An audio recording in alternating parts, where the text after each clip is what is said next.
June is the month in which the country reflects on the 1976 Soweto Youth Uprisings, which eventually took place across the country. Now, the Joburg Theatre has a month-long program of plays, stand-up comedy, poetry and music, and this is in partnership with the National School of the Arts. Now, for more on this, we are joined via Skype by Makhaola Ndebele, Artistic Director at Joburg City Theatre. Ms. Ndebele, a very good morning to you. Thank you so much for joining us. Welcome to Morning Live. Thank you so much, and I'm happy to be here. How has the response been since the program was introduced online from the 11th of this month? It's been very good. It's been a learning process for all of us in the sense that we're navigating this new online streaming option for the theatres. So it's picking up very well. We've had a very good show on the 16th to do Youth Month. We have independent producers that we've been working with, and they've been able to give great artists to contribute to the program. So everybody's excited. So have you seen, a surge in the level of interest in the online platform viewing as compared to the physical, the physical performances? Not as yet. I think it's going to be more of a process. The main selling point of theatre is actually being in the theatre and the live aspect of it, where you're in a room with people and you all react to the same things at the same time. And you share. It's a communal theatre, is a communal experience, and it's been developed over time. So the online is relatively new in terms of theatre, but so it's going to take a lot more energy to give people the option of of coming through to the theatre and also engaging online. So it is picking up, but it hasn't picked up to our liking, and we're going to put a lot of work into it to make sure that it becomes a viable option for the theatres economically. Yeah, and the COVID-19 pandemic has brought about some, disruptive ways in the way that we know life, really. And recently, the president announced that theatres will be opening soon. Have you started with the preparations for this? Yes, we have started with the preparations. It's a challenge.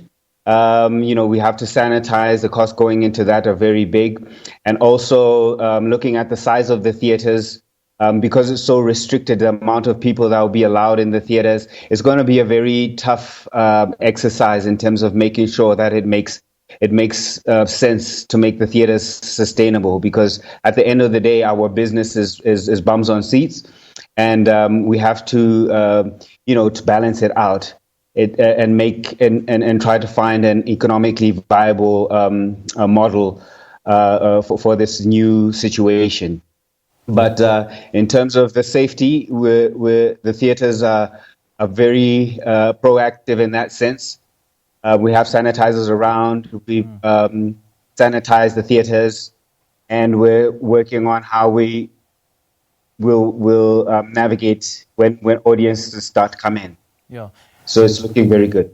And seeing that some restrictions and social distancing measures still remain in place, are you going to turn your back on online streaming, or are you going to be doing both?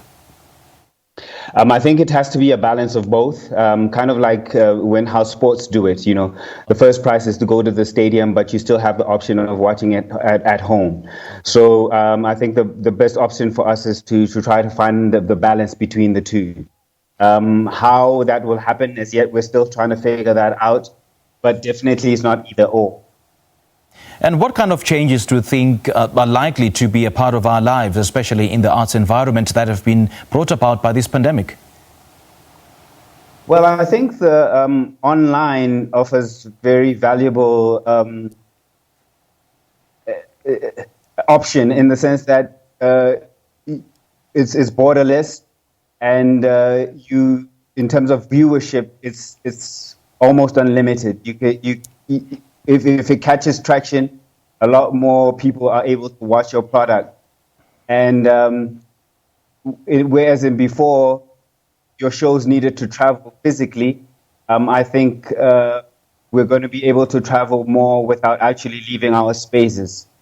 So people in other countries will be able to watch our content, whereas previously wouldn't have been possible. So that's one positive thing. It's just trying to find a model how to make it make sense for everyone.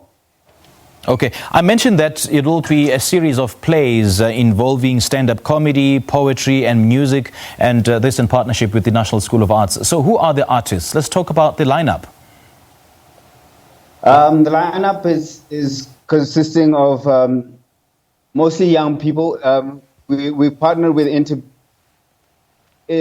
independent producers who are mostly introducing young artists that are coming up. I don't have the name of in front of me at the moment, but if you go to our YouTube channel, we've already started advertising on social media, Facebook, Instagram, on the theatre pages.